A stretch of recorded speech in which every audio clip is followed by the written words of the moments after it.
देखिए ना, थ्योरी के नोट्स है वो तो कल मिल ही जाएंगे, ठीक है।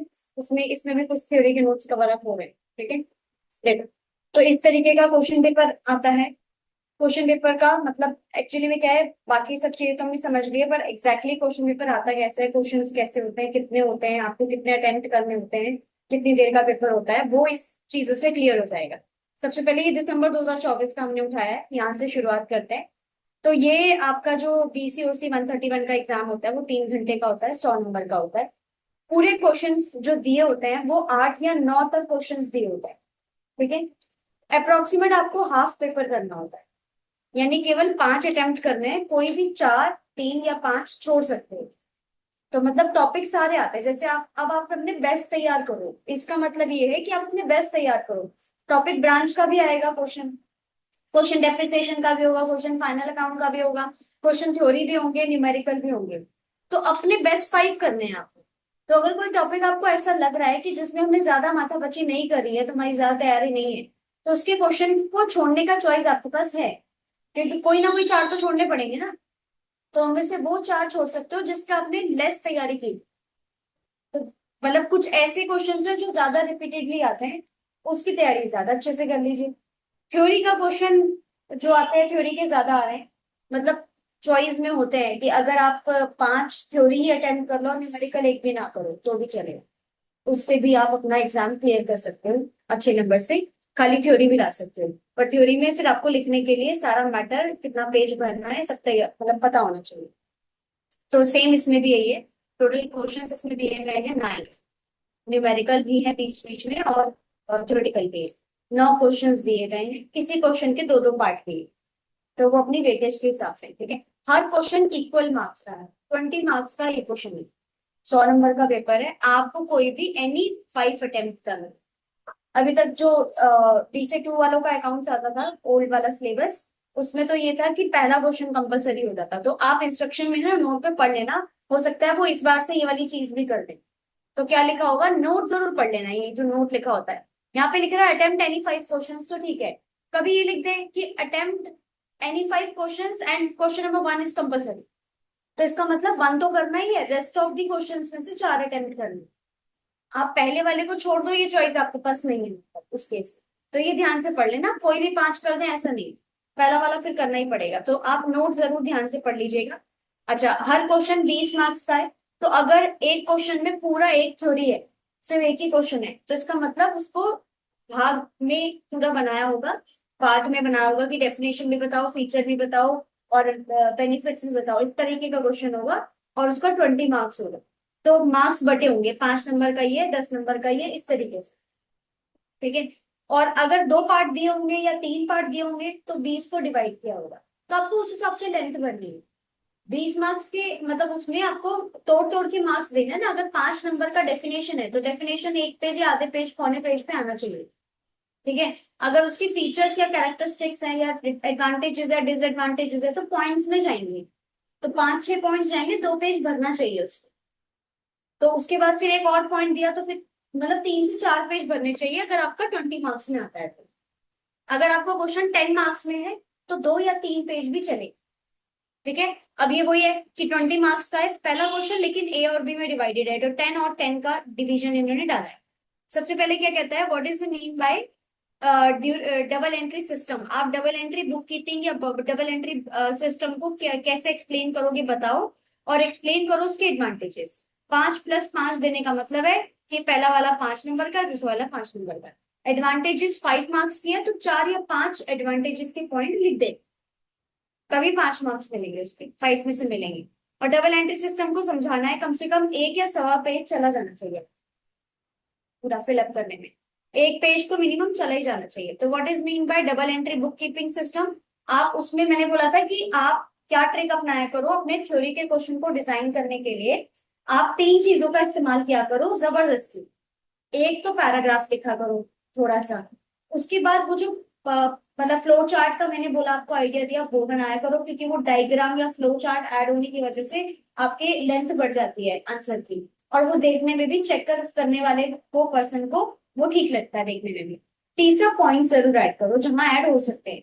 जैसे double entry book keeping system, double entry book keeping system समझाना है तो आप ये कर सकते हो कि there are two types of system to maintain accounting, ऐसे करके। तो एक सिंगल एंट्री, एक डबल एंट्री, तो उसको आप फ्लो चार्ट के जरिए दिखा दो कि अकाउंटिंग सिस्टम, नीचे जाके दो लाइन बना के फिर आप दो बॉक्स बना के एक सिंगल एंट्री सिस्टम, एक double entry system. Single entry system एक लाइन में डिफाइन कर दो कि सिंगल एंट्री का मतलब होता है डेबिट एंड क्रेडिट अफेक्टेड नहीं होते हैं, सिंगल सिंगल तरीके से अपने अकाउंट्स बनाते हैं। जो स्मॉल व्यापारी होते हैं, छोटे व्यापारी, स्मॉल बिजनेसेस होते हैं, वो इसको यूज करते हैं। डबल एंट्री सिस्टम क्या होता है, जिसमें प्रॉपर एक फाइनेंशियल चीजों को मेंटेन किया जाता है, एक हिस्सा डेबिट हो रहा है तो दूसरा हिस्सा क्रेडिट हो रहा है, proper double entry books maintain. ये दोनों में डिफरेंस होगा। अब फिर आप double entry book keeping system का मीनिंग समझाओ। एक आप पैराग्राफ बता दो, थोड़ा एक दो पॉइंट्स बता दो, बेनिफिट बता दो, मतलब पॉइंट्स बता दो बेसिकली। बेनिफिट अब आपको आगे बताने हैं 5 नंबर। तो देर आर मतलब these are the following benefits या following advantages to maintain double entry book keeping system. फिर नीचे पॉइंट्स में बना दो। पहला पॉइंट की क्या होता है, रिप्लेसेस मेमोरी है। दूसरा पॉइंट आपके प्रॉपर रिकॉर्ड प्रॉपर मेंटेन होते हैं। तीसरा पॉइंट कि आपको फ्रॉड वगैरह नहीं होता है, आपके पास डबल एंट्री सिस्टम है चेक करने के लिए, आप कोई कंफ्यूजन नहीं होती। क्योंकि डेबिट में आपने देखा है कैश है तो क्रेडिट के बैंक भी लिखा हुआ है, तो आपका क्रॉस चेक करना इजी हो जाएगा, जैसे लेजर पोस्टिंग कर, उसको डबल एंट्री बुक कीपिंग कहते हैं। ये इसको समझा दो आप 5+5 में। What are the accounting standards, next question. What, इसके आंसर अभी देखते हैं। What are the accounting standards, accounting के ना स्टैंडर्ड्स है, थ्योरी क्वेश्चन है ये। अकाउंटिंग स्टैंडर्ड्स होते हैं पॉइंट में। स्टैंडर्ड्स क्या होता है, मतलब आम भाषा में समझना हो तो अकाउंटिंग के कुछ रूल रेगुलेशन लिख के चले गए जिन्होंने अकाउंटिंग बनाई कई सालों पहले। तो जब अकाउंट्स का जन्म हुआ, जब अकाउंट्स बनाया गया, तो कुछ स्टैंडर्ड लिख दिए गए कि ये स्टैंडर्ड है, इसके हिसाब से जो भी अकाउंट्स में आगे कल्चर बढ़ाएगा अकाउंट्स का, वो इन स्टैंडर्ड को फॉलो करे। तभी स्ट्रिक्टली फॉलो किए जाते हैं। सब अपनी अपनी अकाउंटिंग मेंटेन नहीं कर रहे, सबको वो रूल फॉलो करने पड़ते हैं। जैसे डेबिट क्रेडिट के रूल लिख के चले गए, तो उसमें उसमें से एक स्टैंडर्ड है। कॉस्ट अकाउंटिंग एक स्टैंडर्ड है, कॉस्ट कॉन्सेप्ट अकाउंटिंग करके। डबल एंट्री बुक कीपिंग एक कॉन्सेप्ट है कि डबल एंट्री बुक कीपिंग नाम का कॉन्सेप्ट क्या कहता है कि आपका सिस्टम, आपका अकाउंटिंग डबल एंट्री बेसिस पे मेंटेन होना चाहिए, ये बोलता है वो। तो मतलब ये स्टैंडर्ड आपको एक्सप्लेन करने पड़ेंगे, स्टैंडर्ड आपको याद करने पड़ेंगे। तो what are the accounting standard, पहले डेफिनेशन है। Explain the steps involve in framing accounting standards in India. India में जब उसको फ्रेम किया गया, उसके स्टेप्स को आप डिफाइन करिए। तो 3 मार्क्स में ये है, 7 मार्क्स में अगला है। ठीक है, इस ए और बी के लिए पूरा इसका सॉल्यूशन मैंने बना दिया है पीडीएफ पे, मैं भी शेयर कर दूंगी। ये है इसके सॉल्यूशन। ठीक है, तो स्टार्ट करते हैं। पहला पहला क्वेश्चन था, what is mean by double entry book keeping system. Double entry book keeping system का मीनिंग समझाइए। 5+5 मार्क्स में था, मीनिंग पहले समझा दीजिए डबल एंट्री सिस्टम का। और अगर इसमें फ्लो चार्ट नहीं बना, आप फ्लो चार्ट भी बना सको तो वो भी। ठीक है। The double entry bookkeeping system is a scientific system of recording business transaction in which every transaction affect at least two accounts. Double entry book keeping system का मीनिंग यही है कि ये कॉन्सेप्ट ये कहता है कि हर एंट्री का दो जगह इंपैक्ट पड़ेगा मिनिमम। ठीक है, one account is debited and another account is credited with the equal. The system is based on principle every debit has a corresponding credit. ये इसका प्रिंसिपल है, नॉर्मल रूल है। ठीक है, एग्जाम्पल दे दो। ये एक दिया है, आप 4 एग्जाम्पल दे दो जर्नल एंट्री के। एक परचेज का दे दो, एक कैश बैंक के आपस का दे दो, बैंक डिपॉजिट का, एक सैलरी का दे दो। गुड्स परचेज फॉर कैश, अगर हमने कैश में गुड्स परचेज की, कोई एक लाइन ले लो, उसमें आप बता दो कि परचेज अकाउंट हमारा डेबिट होगा, कैश अकाउंट हमारा क्रेडिट। नॉर्मल, मतलब नॉर्मल तरह से इसको लिख दो बिना किसी फॉर्मेट के। ठीक है, तो टू अकाउंट इफेक्टेड हुए ये बता दिया। एडवांटेजेस बोले थे, यहाँ तक कर, पहले मार्क्स का यहाँ तक कर। आपको जो चार्ट बना रहे हो आप, फ्लो चार्ट, उससे ये एक पूरा पेज चला जाएगा। ठीक है, अब आता है डेबिट बुक कीपिंग सिस्टम के एडवांटेजेस। ये मैंने यहाँ पॉइंट्स में लिखे हैं, आपको इसमें दो दो लाइन भी लिखनी है। खाली इतने से मार्क्स नहीं मिलेंगे, ध्यान रखिएगा, बहुत ध्यान से ध्यान रखिएगा इस चीज का। मैंने उस तरीके के नोट्स बनाए कि आपको याद होने में इजी रहे, बना बना के आप अपने आप लिख दो। लेकिन आपको पता होना चाहिए कि इस पॉइंट में मुझे 2 लाइनें भी भरनी है, 2 या 3 लाइनें भरनी है। Advantages, double entry book keeping maintain करने के क्या फायदे हैं। पहला, कंप्लीट रिकॉर्ड ऑफ ट्रांजेक्शन की सबसे पहली बात तो कि कंप्लीट रिकॉर्ड ऑफ ट्रांजेक्शन मिलती है, दोनों जगह है ना, तो कंप्लीट रिकॉर्ड ऑफ अकाउंट्स मिलती है। आप एग्जांपल के साथ 3 लाइनें 2 लाइनें आप फिलअप करो, इसके आगे ऐसे कॉलन बना के ऐसे वाला, और उसके आगे 2-3 लाइन फिलअप करो with example. Second, arithmetical accuracy can be checked through trial balance. Arithmetic accuracy मतलब एग्जैक्ट अमाउंट आपको पता चल जाता है, क्योंकि ट्रायल बैलेंस में भी उसका अमाउंट आता है, इम्पैक्ट पड़ता है। डबल एंट्री मेंटेन करते हैं तो उसमें भी इम्पैक्ट पड़ता है। तो ट्रायल बैलेंस में गलत नहीं होता है, सही पहुंचता है। अर्थमेटिकली ये एकदम एक्यूरेट अकाउंट्स निकलता है। Health and preparation in final account, अगर आप double entry book keeping maintain कर रहे हो तो फाइनल अकाउंट बनाने में आपको हेल्प मिलेगी। फाइनल अकाउंट मतलब आपको जैसे प्रॉफिट एंड लॉस बनाना है, तो इनकम भी लिखनी है, एक्सपेंस भी लिखना है, एसेट भी लिखना है, लायबिलिटी भी लिखना है। तो double entry book keeping maintain हो रहा है तो चारों का लिखना आपके लिए इजी रहेगा। Help in detecting error and fraud, मतलब डबल एंट्री बुक कीपिंग है, अगर आपको एक जगह पे एरर हो भी गया है तो दूसरी जगह तो गलती नहीं होगी, क्रॉस चेक हो सकता है, तो फ्रॉड या एरर का पता चल सकता है। Provide financial position of the business, business की एग्जैक्ट फाइनेंशियल पोजीशन बता पाएगा अगर double entry book keeping maintain हो रहा होगा। सिंगल एंट्री में नहीं पता लगा पाओगे, क्योंकि वो उसमें थोड़ा सा मुश्किल होती है पता लगाने में, क्योंकि आप एक तरफ की एंट्री रिकॉर्ड कर रहे हो। करते हैं जैसे दुकान वाले, शॉपकीपर्स हो गए, छोटे व्यापारी हो गए, वो सिर्फ अपने जिनसे उधार लेने हैं अमाउंट वो लिख लेता है, जिनको उधार देना है बस वो लिख लेता है। तो अब बाकी चीजें डबल एंट्री बुक कीपिंग में कैश पे क्या असर पड़ा, बैंक में क्या असर पड़ा, वो डबल एंट्री से समझ में आएगा। यूजफुल फॉर डिसीजन मेकिंग, ज्यादा एक्यूरेसी है, ज्यादा अच्छा अकाउंट्स मेंटेन किया तो आपके डिसीजन अच्छे हो पाएंगे। Accepted by law and tax authority, single entry system को लॉ और अथॉरिटी एक्सेप्ट नहीं करती है, तो डबल एंट्री बुक कीपिंग को लॉ जो है वो एक्सेप्ट करती है। Double entry system is the most reliable and widely accepted method of accounting because it records both aspect of every transaction, दोनों पहलुओं को वो रिकॉर्ड करता है, इसलिए सबसे ज्यादा एक्यूरेट माना जाता है। लॉ भी इसे फॉलो करता है। क्वेश्चन नंबर 1 का B part, what are accounting, ये जो पहला क्वेश्चन था इसमें 3 पेज चले जाएंगे आप, ये 10 मार्क्स है, 3 पेज जाएंगे इसमें। लेकिन what are the accounting standards बताइए और उनके स्टेप्स बताइए कैसे इसको इंडिया में फाउंड किया गया था, फ्रेम किया गया था। तो सबसे पहले accounting standard are written rules principle और procedure that guide accountants in recording and presenting the financial position, financial information. आगे चल करके उनको वो गाइड करते हैं, तो प्रिंसिपल रूल प्रोसीजर जहां लिखे होते हैं उसे हम अकाउंटिंग स्टैंडर्ड कहते हैं। ये जो आया है ना, debit what comes in credit what goes out, debit credit वाला रूल भी अकाउंटिंग स्टैंडर्ड से ही आया है। ठीक है, तो वो हमें हेल्प करता चाहिए। The they ensure uniformity, reliability और कंपेटिबिलिटी ऑफ फाइनेंशियल स्टेट, उससे हमें इन चीजों का पता चलता है। क्या ऑब्जेक्टिव क्या है, क्योंकि उसने समझाने को बोला, ऑब्जेक्टिव पूछे नहीं है पर इसने समझाने को बोला है कि व्हाट आर अकाउंटिंग स्टैंडर्ड, तो 3 नंबर में आप कुछ तो लेंथ खींचोगे ना, तो ऑब्जेक्टिव लिख दो, बोला नहीं है इसने पर आप लिख दो। ऑब्जेक्टिव क्या है, यूनिफॉर्म अकाउंटिंग प्रैक्टिसेस कर पाते हैं, ट्रांसपेरेंसी होती है, कंपेरेटिबिलिटी होती है, रिलायबिलिटी होती है। मतलब अगर आपके अकाउंटिंग स्टैंडर्ड्स मेंटेन हो रहे हैं तो उससे आपके ये ऑब्जेक्टिव रहते हैं कि मतलब इसके लिए हम इन ऑब्जेक्टिव को पूरा करने के लिए हम अपना ये मेंटेन करते हैं अकाउंटिंग स्टैंडर्ड्स, मतलब हम अकाउंटिंग स्टैंडर्ड देख कर ही हम ये चीजें कर पाते हैं। तो ये इनका ऑब्जेक्टिव हो गया, गोल हो गया, मोटिव हो गया। अच्छा, स्टेप्स की कैसे फ्रेम किया था इंडिया के अंदर, सबसे पहले आइडेंटिफिकेशन ऑफ अकाउंटिंग इश्यूज, सबसे पहले अकाउंटिंग इश्यूज का आइडेंटिफाई किया गया था जिन्होंने भी ये स्टैंडर्ड्स लिखे उन्होंने।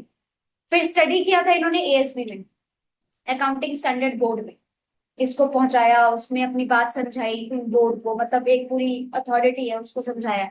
प्रिपरेशन ऑफ ड्राफ्ट स्टैंडर्ड, फिर ड्राफ्ट स्टैंडर्ड बनाए गए, उसमें टेम्परेरी चीजें लिखी जाती है। डिस्कशन हुआ विद एक्सपर्ट्स कि इसमें क्या चेंजेस करने हैं, क्या अकाउंटिंग स्टैंडर्ड्स लिखने हैं। एक्सपोजर ड्राफ्ट इशू, फिर एक और मतलब जो ड्राफ्ट है वो इशू किया गया फाइनली। पब्लिक सजेशन लिए गए, क्योंकि आप किसी चीज को मार्केट में भेजो, पब्लिक का रिस्पॉन्स देखो, उससे आपको आइडिया लगता है। तो पब्लिक का रिस्पॉन्स लिया, मतलब जो अकाउंटिंग बिजनेस मेंटेन करते होंगे उन बिजनेस फर्म्स ने उनको जवाब दिया उस चीज का। फिर ड्राफ्ट का फिर से रिवीजन हुआ, अप्रूवल हुआ एसीआई काउंसिल से, और नोटिफिकेशन एंड इम्प्लीमेंटेशन स्टार्ट हो गया। ये 9 स्टेप होते हैं अकाउंटिंग स्टैंडर्ड को मेंटेन करते। अगर ये क्वेश्चन आता है तो आपको ऐसे लिखना पड़ेगा। ठीक है, एक एक लाइन में इसको डिस्क्राइब कर सकते हो, नहीं तो ऐसे भी चलेगा, एक एक लाइन छोड़ के। नेक्स्ट क्वेश्चन था क्वेश्चन नंबर 2 का पॉइंट नंबर ए, कहता है explain the concept and conventions of accounting and with suitable example. अब एक कॉन्सेप्ट को समझाइए, ठीक है, अकाउंटिंग के वो तो स्टैंडर्ड हो गए, अकाउंटिंग के कॉन्सेप्ट को समझाइए और कन्वेंशंस को समझाइए। तो वो जो कॉन्सेप्ट है, जैसे कॉस्ट मनी मेजरमेंट कॉन्सेप्ट होता है, कॉस्ट कॉन्सेप्ट होता है, double entry book keeping concept होता है, वो आपको समझाना पड़ेगा। अभी इसने बोले नहीं कितने समझाने हैं, 10 नंबर का है, तो आप 5-5 डिवाइड कर लो, तो 5 या 6 कॉन्सेप्ट आप बता दो। थैंक यू भाई। 5 या 6 कॉन्सेप्ट आप यहाँ पर बता सकते हो, ठीक है। फिर कन्वेंशंस भी बताने हैं अकाउंटिंग के। कन्वेंशंस अलग होते हैं, कॉन्सेप्ट अलग होते हैं। देखो नेक्स्ट, ठीक है। सॉल्यूशन में अकाउंटिंग कॉन्सेप्ट जैसे बिजनेस एंटिटी कॉन्सेप्ट। अच्छा ये ना, क्योंकि बाई चांस ऐसा क्वेश्चन आया हुआ है ये वाला, कि इसमें बोला कि अकाउंटिंग कॉन्सेप्ट को समझाओ, तो इसमें 5 या 6 कॉन्सेप्ट लिखे हैं, है ना, 6 कॉन्सेप्ट लिख दी। तो ये आप याद करोगे, इसको समझोगे, ठीक है। क्वेश्चन अगर याद है तो आपको इस तरीके से लिखना होगा, ये तो है ही। अलग से क्वेश्चन आ जाता है कि खाली बिजनेस एंटिटी कॉन्सेप्ट समझाओ, ये क्वेश्चन भी आया हुआ है। अभी आगे और क्वेश्चन पेपर और थ्योरी के क्वेश्चन आप देखोगे, आपको समझ में आएगा। खाली ये भी आया हुआ है, क्वेश्चन में लिखा है कि डिफाइन, पहली एक लाइन लिख दी है क्वेश्चन नंबर 1 में कि define these concept, in concept को डिफाइन करो, या एनी 2 कॉन्सेप्ट को डिफाइन करो। 3 कॉन्सेप्ट दे रखे हैं, तो पहला दूसरा तीसरा पॉइंट बना के दे दो। तो पहला कॉन्सेप्ट है मनी मेजरमेंट कॉन्सेप्ट, दूसरा कॉन्सेप्ट है बिजनेस एंटिटी कॉन्सेप्ट। आपको इसी को एक्सप्लेन करना है, 10-10 मार्क्स का है। तो एग्जाम्पल्स आपको 3-4 देने पड़ेंगे, उसके बारे में लिखना पड़ेगा। ये तो शॉर्ट में लिखा है, इसको थोड़ा सा बड़ा कर देना। अगर ये 10 नंबर में बिजनेस एंटिटी कॉन्सेप्ट ही पूरा डिफाइन करना है, जैसे अभी तो क्या था कि 10 नंबर में ये पूरा डिफाइन करना है, तो इतना इतना पार्ट लिखने के लिए चलेगा। लेकिन अगर सिर्फ बिजनेस एंटिटी कॉन्सेप्ट डिफाइन करने का ही 10 मार्क्स में आता, तब क्या करते? तो तब इसको 10 नंबर में बनाने के लिए आपको 1.5 पेज तक, 2 पेज तक ले जाना पड़ेगा। तो आप ऐसे करते कि जबरदस्ती अकाउंटिंग के कॉन्सेप्ट इतने होते हैं, 5 या 6 लिख दो जो तुम्हें याद है, इससे लेंथ थोड़ी बढ़ेगी। उसमें से वन ऑफ दी है बिजनेस एंटिटी कॉन्सेप्ट, जो हम नीचे समझा रहे हैं, ये लिख दो अपनी भाषा में। फिर बिजनेस एंटिटी कॉन्सेप्ट का एक पैराग्राफ बताओ। एग्जाम्पल यहाँ एक दिया है, आप 4 एग्जाम्पल दे दो। आप 4 एग्जाम्पल की जर्नल एंट्री भी कर दो बिजनेस एंटिटी कॉन्सेप्ट को समझाने के लिए, तभी ये 1.5 या 2 पेज पे जाएगा। अगर ये 10 मार्क्स का आएगा, 10 मार्क्स का आएगा, समझ गए। अभी 10 मार्क्स में पूरा है तो इतना इतना पैराग्राफ चलेगा। 10 मार्क्स में एक कॉन्सेप्ट है, तो आपको दिमाग लगाना है कि मैं कैसे इसे मिनिमम 1.5 पेज तक लेके जाऊँ, 1.5 या 2 पेज तक, ठीक है। Business entity concept, according to this concept the business and its owner are treated are two separate entity. बस ये लाइन याद रखो, इसी को बिजनेस एंटिटी कॉन्सेप्ट कहते हैं। बिजनेस एंटिटी कॉन्सेप्ट क्या होता है कि आपको ना, जैसे आप ऑनर हो एक जगह के, तो आपको लग रहा है मेरी जेब में रखा हुआ पैसा और ड्रॉर में रखा हुआ पैसा मेरा ही है, एक ही बात है। तो कभी आप खर्चे इस जेब से कर दे रहे हो, कभी खर्चे इस ड्रॉर से कर दे रहे हो। ये नहीं होना चाहिए। आपको समझना पड़ेगा कि आपका बिजनेस एक आर्टिफिशियल पर्सन है। मतलब आपका बिजनेस बोल नहीं सकता, सुन नहीं सकता, सांस नहीं ले सकता, आर्टिफिशियल है। लेकिन आपको उसे एक पर्सन की तरह तवज्जो देनी पड़ेगी, ठीक है। तो बिजनेस एंटिटी कॉन्सेप्ट ये कहता है कि कॉन्सेप्ट, इस कॉन्सेप्ट के अकॉर्डिंगली जो कॉन्सेप्ट लिख के चले गए, जो अकाउंटिंग जिन्होंने बनाया, उन्होंने ये बोला कि आप इस कॉन्सेप्ट को पढ़ो, इसके अकॉर्डिंगली आपको क्या समझना है कि बिजनेस और ऑनर अलग अलग 2 सेपरेट एंटिटी की तरह ट्रीट होंगे। बिजनेस में कोई लॉस होगा तो घर का सामान नहीं लगाओगे आप। बिजनेस से कैसे लॉस को बियर कर सकते हो, उसके लिए पहले आप प्राइमरी एक्शन लोगे, ठीक है। तो आपको समझना है कि आपका बिजनेस और आप दो अलग अलग एंटिटी हैं, एक नहीं है। आप एक तरीके से आप ऑनर हैं, तब भी आपको लगेगा कि हम ऑनर तो हैं, लेकिन हम अपने बिजनेस के एक तरीके के कारीगर हैं, एम्प्लॉय की तरह काम कर, ये मानना पड़ता है। हाँ, ऑनरशिप आती है तो साथ में ये आता है कि भाई डिसीजन मेकर आप हो, डिसीजन कुछ भी ले सकते हो, कहीं से कहीं शिफ्ट करना हो, कुछ कम ज्यादा करना हो, ये आप कर सकते हो। प्रॉफिट होगा एंड में आपके घर जाएगा, लॉस होगा तो आपको ही बेयर करना पड़ेगा। लेकिन आपको सेपरेट एंटिटी समझना पड़ेगा अपने बिजनेस को, तभी आप अपना धंधा, अपना बिजनेस और ऊपर तक ले जा पाओगे। All transaction are recorded from the view point of the business only. सारी ट्रांजेक्शन बिजनेस के पॉइंट ऑफ व्यू से होनी चाहिए, उसमें आप अपने पर्सनल खर्चों को नहीं लिखेंगे। Personal transactions of the owner are not recorded in the business books. ये समझाता है business entity concept. For example, capital introduce by the owner is treated as a liability of the business. अगर owner ने, अगर मैं owner हूं और मेरा बिजनेस है, तो मैंने अपने आप को और अपने बिजनेस को अलग अलग ट्रीट किया।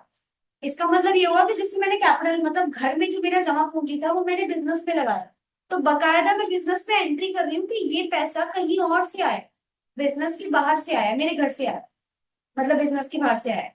तो बिजनेस के बाहर से आया तो बिजनेस के लिए लाइबिलिटी है, कंपनी को वापस करना पड़ेगा ये पैसा। इट्स लाइक कि आपने किसी से उधार पे लिया, जबकि है वो आप ही के घर से पैसा आया हुआ, लेकिन आप ट्रीट ऐसे करो कि आप उधार पे। तो this concept help in determining the correct financial position of the business. ये फिर करेक्ट फाइनेंशियल पोजीशन निकाल पाएगा ना। ऐसे थोड़ी फिर बिजनेस का भी उसमें लिखी है एंट्री, ऑनर की भी लिखी है, तो ऐसे कुछ दिक्कत आएगी। एग्जाम्पल, ऑनर इन्वेस्ट करता है 50,000 इन द बिजनेस, यही वाला एग्जाम्पल है कैपिटल का। तो ये बिजनेस एंटिटी कॉन्सेप्ट को समझाया गया पूरा। नेक्स्ट है गोइंग कंसर्न कॉन्सेप्ट, क्योंकि हमें ये क्वेश्चन में बोल रहा है कि आपको कॉन्सेप्ट समझने, जितने भी कॉन्सेप्ट है आपको वो समझाने। तो आपको कम से कम, क्योंकि 10 मार्क्स का है, 5-5 में डिवाइड करो तो 5 या 6 कॉन्सेप्ट को समझाना है। गोइंग कंसर्न कॉन्सेप्ट एक और कॉन्सेप्ट होता है। गोइंग कंसर्न कॉन्सेप्ट क्या कहता है? According to this concept, it is assume that the business will continue its operations for an indefinite period. ठीक है, मतलब हम ये मानते हैं, ये गोइंग कंसर्न कॉन्सेप्ट है, मतलब हम ये मानते हैं हमें नहीं पता हमारा बिजनेस कब तक जाने वाला है, कब लॉस में आएगा, जिसकी भरपाई नहीं कर पाएंगे, प्रॉफिट कम होने लग जाएगा, हमें शायद बंद करना पड़ेगा, ये हमें नहीं पता। ये हम पहले दिन तय करते ही नहीं है कि हमें कभी बंद भी करना पड़ सकता है।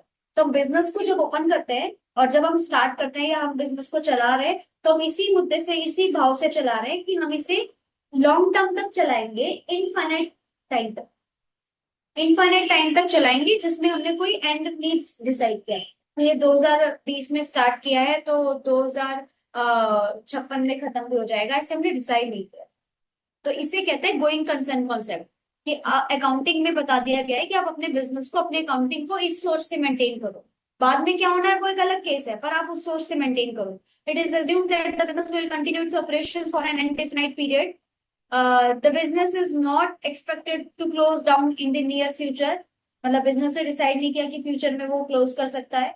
Because of this assumption, assets are valued at cost rather than the liquidation value. Depreciation is also charged on fixed assets based on their useful life. This concept formed on basis of many accounting practices. तो इसलिए ये दिमाग में रखा जाता है कि accounting में आपको सालों साल चलानी है, आपका कोई एंड नहीं है। लिक्विडेशन वैल्यू का मतलब ये होता है, जैसे अगर हम मान रहे हैं कि ये बिजनेस हम लॉन्ग टर्म तक नहीं चला रहे, तो हम इसकी लिक्विडिटी मेंटेन करते हैं। लिक्विडिटी का मतलब होता है जिस तरह से ये करंट सिचुएशन में कितने का पड़ा। अगर आपको लग रहा है 1 साल में, 2 साल में तो आपका ये खत्म नहीं होने वाला है बिजनेस, तो आप उसका डेप्रिसिएशन माइनस करना, फर्नीचर की वैल्यू कम करना, ये सब नहीं करो। लेकिन आपको पता है ये साल दर साल जाना है, 10 साल तक की वैल्यू है इस फर्नीचर की, तो ये हर साल डेप्रिसिएशन माइनस होगा। तो ये माइनस होके जो बचा है पैसा, उसे हम कहते हैं कि लिक्विडेशन फॉर्म में आ गया, करंट वैल्यू में आ गया इसका, जो भी माइनस माइनस होना था उसको करने के बाद। तो इसका लिक्विडेशन वैल्यू में हम मेंटेन करते हैं। ठीक है, ये क्या है measurement concept? This concept states that only those transaction which can be expressed in terms of money are recorded in accounting. बस ये याद रखो, बाकी अपना बनाना के लिख दो। मनी मेजरमेंट कॉन्सेप्ट क्या कहता है? हम उन ट्रांजेक्शन को कभी भी रिकॉर्ड में नहीं लिखेंगे जो मनी वैल्यू में नहीं है। जैसे मैंने आज मेरे पास स्टेशनरी 10,000 रुपए की अलमीरा में रखी थी, मैंने उस अलमीरा में से 10,000 की स्टेशनरी निकाल के मैंने दे दी उस 10,000 की स्टेशनरी यूज करने के लिए अपने स्टाफ को। तो आज ही मैंने अलमीरा खोल के स्टेशनरी 10,000 रुपए की जो पहले से पड़ी थी मेरी अलमारी में एक्स्ट्रा में, मैंने वो निकाल के, किताब थी उसमें, डायरी थी, पेन था, मार्कर था, पेंसिल था, स्टेपलर था, स्टेपलर की पेन थी, मैंने वो सारा निकाल के 10,000 की स्टेशनरी थी वो मैंने बांट दी अपने ऑफिस में, एचआर डिपार्टमेंट को दे दी, कुछ अकाउंटिंग डिपार्टमेंट को दे दी, जिन जिन को जरूरत थी हमने बांट दी। ये बात रिकॉर्ड नहीं कर, क्योंकि इसमें मनी है ही नहीं। मनी क्यों नहीं है आप बताओ? आप बोलोगे नहीं नहीं उसका प्राइस तो था ना 10,000 रुपए का, पर वो मनी नहीं है, उसमें खरीदा नहीं है, उसको बेचा नहीं है, उसको कोई पैसों का लेन देन नहीं है, पैसों का छोड़ो उधार पे भी नहीं है। वो पहले जब खरीदी गई होगी तब वो मनी मेजरमेंट कॉन्सेप्ट आता है, कि आपने जब वो बाय की थी उस टाइम पे उसका एक बिल बना था जिसमें एक प्राइस लिखा था उसका, जिसमें एक वैल्यू लिखी थी। शायद आपने वो उधार पे खरीदा था, आपने लेटर ऑन उसको पे किया था, या आपने नगद पे किया था दैट टाइम। मतलब cash is not money measurement concept. Money measurement concept कहता है, मतलब ये नहीं कहता कि जो एंट्री कैश में होगी उसी को मनी मेजरमेंट कॉन्सेप्ट कहते हैं, नहीं। मनी मेजरमेंट कॉन्सेप्ट कहता है कि जो भी ट्रांजेक्शन कंपनी में हो रही है उसका एक प्राइसिंग होना चाहिए, चाहे वो उधार पे हो। जैसे डेप्रिसिएशन कम हुआ, ये लैपटॉप में से 10% आपने हर साल डेप्रिसिएशन कम करना है, उसमें कोई कैश का लेन देन थोड़ी है, बस रखे रखे अकाउंटिंग पे घटाना है। पहले 1 लाख रुपए का था, 10,000 रुपए घट गया, अब 90 का बचा है, फिर अगले साल 10,000 का घट गया, फिर 80 का बचा है। बस ये आप घटती वैल्यू दिखा रहे हो, ये अकाउंटिंग एंट्री प्रॉपर है, प्रॉपर हम अकाउंटिंग में मेंटेन कर रहे हैं, पर कैश का कोई लेना देना नहीं है डेप्रिसिएशन के अंदर। तो कैश ओनली का मतलब डेप्रिसिएशन, ये मनी मेजरमेंट कॉन्सेप्ट नहीं होता है। मनी मेजरमेंट कॉन्सेप्ट कहता है कि वो एंट्री रिकॉर्ड करो जिसकी वैल्यू है, जिसकी आज की डेट में प्राइसिंग है। जैसे एक और एग्जांपल है, बिजनेस में एक ऑफिशियली एनुअल फंक्शन हुआ है, ये रिकॉर्ड नहीं करना है। हमारा बिजनेस में एनुअल फंक्शन हुआ है, एनुअल पार्टी हुई है, ये रिकॉर्ड नहीं करना है, क्योंकि इसमें मनी का कोई मेजरमेंट नहीं है। हमें क्या रिकॉर्ड करना है कि उसमें जितने खर्चे हुए, कि उस पार्टी में 1 लाख रुपए का अरेंजमेंट में खर्चा चला गया, 20 हजार रुपये फूड में चला गया, 40 हजार रुपये डेकोरेशन में चला गया, ये record. Event that can not be measured in monetary terms are ignored. For example employ efficiency और good management can not be recorded in accounts. उनका क्या बिहेवियर है, उनका क्या गुड मैनेजमेंट है, ये रिकॉर्ड नहीं किया जाता है। It provides a common unit of measurement for all transactions. This makes accounting records more uniform or understandable. ठीक है। कॉस्ट कॉन्सेप्ट क्या कहता है? According to the cost concept, assets are recorded in the books of their original purchase cost. जब भी हम maintain करते हैं तो हम उसे अपने ओरिजिनल परचेज कॉस्ट के हिसाब से हम खरीदा जितने का उतने की एंट्री करते हैं। They continue to be shown at cost less depreciation. Continue कैसे होता है, आगे लिक्विडिटी फॉर्म में कैसे आता है कि जब ये परचेज कॉस्ट थी उसकी 80 हजार रुपए का, 1 लाख का परचेज किया था, अगले साल 10% माइनस किया तो 10 हजार और घट गया, 90 का बचा। फिर अगले साल और 10 हजार का घट गया, 80 का बचा। तो आप अगले साल 10% किसका घटा रहे हो? जितने का खरीदा था, ना कि जितने का आज की डेट में मार्केट प्राइस है। तो ये कहता है कॉस्ट कॉन्सेप्ट कि आप एसेट्स को किस तरह से रिकॉर्ड करते हो, उसकी ओरिजिनल कॉस्ट प्राइस पे, परचेज जितने का किया था। अब चाहे वो मान लो पिछले साल हमने एक एसी परचेज किया था जिसकी कीमत 1 लाख रुपए थी, 1 लाख का ही माइनस करेंगे, जबकि मार्केट में वही एसी 1,20,000 का हो गया। तो 1,20,000 का 10% 12,000 होता है, 12,000 नहीं माइनस करेंगे। हमने जितने का खरीदा था 10 हजार रुपए, 1 लाख का 10% उतने का माइनस करेंगे, regardless of market value changes. Market value changes की जगह पे हम उसके कॉस्ट प्राइस का ही डेप्रिसिएशन माइनस करेंगे। This concept provide objective of very very verifiable information. For example, a building purchased for 10 lakh will be recorded at the amount even if its market value increases late. तब भी उसका 10 लाख के हिसाब से ही pricing घटाया जाएगा। ठीक है, ये और रिलायबिलिटी लेकर आता है cost concept.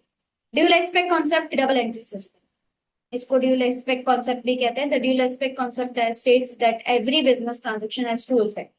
One aspect is recorded as a debit side और दूसरा क्रेडिट साइड। इसी को समझा दो पूरे लाइन में, ड्यूल एस्पेक्ट हो गया। मैचिंग कॉन्सेप्ट होता है, the matching concept states that expenses incurred to earn revenue, जो रेवेन्यू अर्न करने के लिए खर्चे माने गए हैं, should be matched against the revenue in the same accounting period. वो आपके अकाउंट सेम अकाउंटिंग पीरियड में मैच भी होनी चाहिए। जैसे डेबिट एंड क्रेडिट इक्वल आना चाहिए, एक्सपेंस इनकम आपका बराबर आना चाहिए। कैसे? इनकम ज्यादा आएगी, एक्सपेंस कम आएगा, ऑलवेज मैक्सिमम, तो बीच का आंसर प्रॉफिट निकलेगा, हम उसको इक्वल करेंगे नेट प्रॉफिट या नेट लॉस निकाल के। This ensures accurate calculation of profit और लॉस, जिससे आपकी प्रॉफिट लॉस की कैलकुलेशन होगी, जो हमने बात की अभी। For example, salary expenses relating to the current year should be charged against the revenue of the same year। मतलब सैलरी क्या कह रहा है कि जो इसी का एक एग्जांपल है कि जैसे इस महीने की, इस साल की सैलरी है, टोटल सैलरी कैलकुलेट की गई, 10 लाख पे कर चुके हो, बनती 12 लाख थी, 2 लाख किसी की रोक रखी है, वो अगले साल पे करोगे, आपने उसको प्रॉमिस किया हुआ। तो आपने टोटल 12 लाख की एंट्री करनी है इस साल, चाहे आप भले ही 2 लाख रुपए अगले साल रिकॉर्ड करोगे जब उसको पे करोगे, क्योंकि अभी तो 2 लाख पे किया नहीं है, तो पे करने की एंट्री तो 10 लाख की है, 2 लाख अगले साल पे करोगे। लेकिन इस साल आप 12 लाख की एंट्री करो, क्योंकि सैलरी बनती 12 लाख इस साल। ये थे इसके अकाउंटिंग कॉन्सेप्ट। ऐसे अकाउंटिंग के कन्वेंशंस बनाए गए, कन्वेंशंस ऑफ कंजर्वेटिज्म। कंजर्वेटिज्म के बेसिस पे एक कन्वेंशन बनाया गया। कन्वेंशन मतलब वो लॉ बोल सकते हो आप, कॉन्सेप्ट तो मतलब एक थ्योरी लेवल पे हो गया, ये लॉ लेवल पे हो गया। ये कंजर्वेटिज्म का कन्वेंशन एक, expected losses should be recorded, जो लॉस हमें एक्सपेक्टेशन है उसको रिकॉर्ड करना बनता है, but anticipated profit should not be recorded until they are actually earn. ये कन्वेंशन कहता है कंजर्वेटिज्म का। कन्वेंशन लॉ क्या कहता है कि आप एक्सपेक्टेड लॉस को आप पहले रिकॉर्ड करो। जैसे हम प्रोविजन नहीं बनाते, provision for bed date, provision for depreciation reserve वगैरह, वो प्रोविजन हम इसलिए बनाते हैं कि एक्सपेक्टेड फ्यूचर में लॉस का वैल्यू पहले से आप रिकॉर्ड करके चलो, थोड़ा कम धक्का लगेगा बिजनेस में, लेकिन आप इसके बदले में एक्सपेक्टेड प्रॉफिट पहले से मत लिखो, पता नहीं वो होगा कि नहीं होगा। तो प्रॉफिट जब होगा तभी लिखें। लॉस के एक्सपेक्टेशन पहले से कर सकते हो, क्योंकि प्रॉफिट में कोई भरपाई नहीं करनी, कोई तैयारी नहीं करनी, वो आपका प्लस पॉइंट है। लॉस हो गया तो आपको भरपाई करने के लिए पहले तैयारी करनी पड़ेगी, उसका फंड अरेंजमेंट करना पड़ेगा, उसको पैसा पे करने के लिए, ये चीज।